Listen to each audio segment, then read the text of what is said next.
Hello, everybody. I just had a couple of students from the live class stop by my office and tell me that they had heard that the PetchaKucha was not supposed to be about your research, but this is totally incorrect.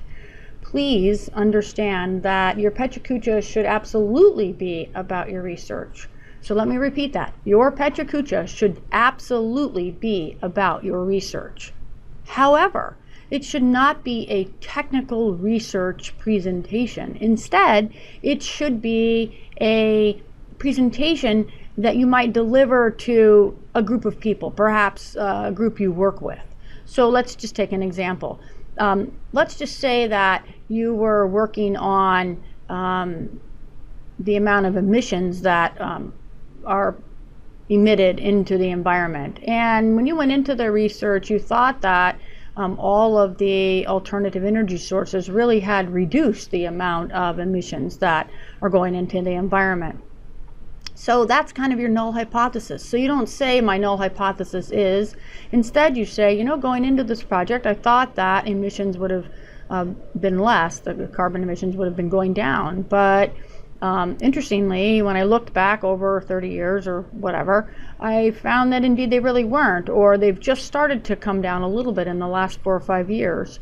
And this was interesting to me because, and a little bit of explanation about that, and sort of work in there, hey, I got about this much data, and this is why I chose that data, and I got it from this place that is really reliable. And so imagine that you're giving this pitch at work and you're trying to explain to whomever that your position on this idea is indeed the way the company ought to go.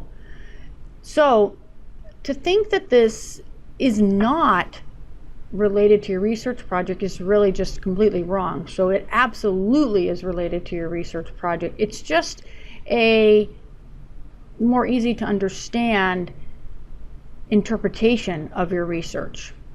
The last slide of your PetchaKucha, or the last 20 seconds, please try to work your speaking into just a little tidbit of information of kind of what you might have done differently with respect to your project if you had it all to do over again. Sort of advice, if you will, for future students. Now finally, some people have asked me why PetchaKucha? What in the world, why are we doing this? Well, the reason you're doing this is because every spring there's a graduate research forum. It's relatively competitive to get your presentations into.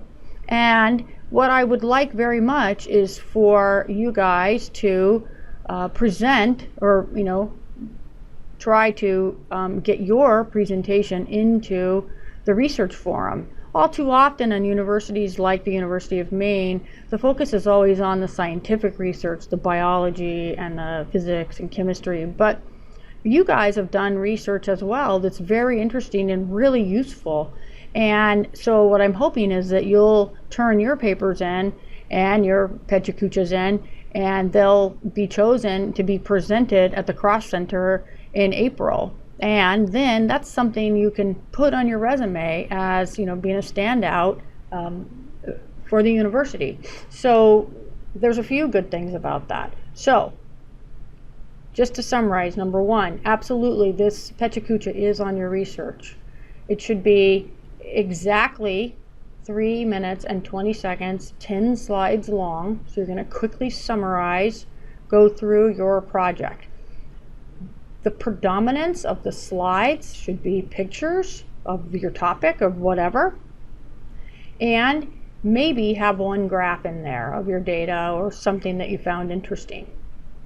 And then the last one of your 10 slides should be this short little, hey, if I would have had it to do over again, I might have done this and that instead. Okay, so I hope this summarizes for you what it is you're supposed to be doing, and everybody gets it.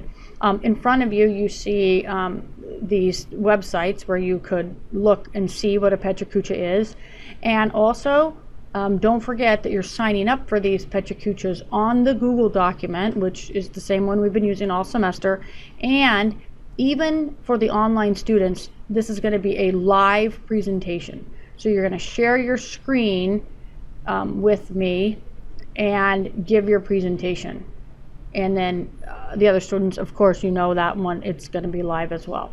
If it's possible for any online students to come into class and give this presentation, that would be much better, but I realize that for many of you online that's just not possible, so that's okay, we'll just do it online. But if it is possible, that'd be a great thing.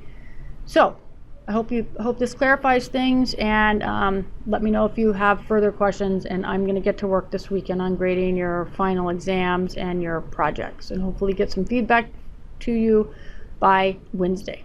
Okay? Take care. Bye.